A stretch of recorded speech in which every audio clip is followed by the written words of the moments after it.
guys, welcome back to Cooking with Emma. I'm Emma. Today we're making some jelly. Let's get started.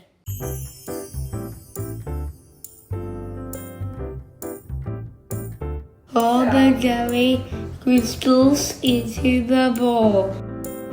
Pour 250 ml of almond water into the bowl.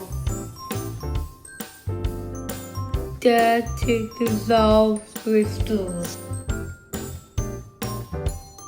Add 200 ml of cold water.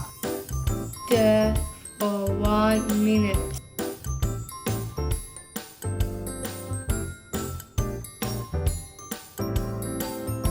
Pour and set in rest. Serve and enjoy with strawberries and ice cream if you wish.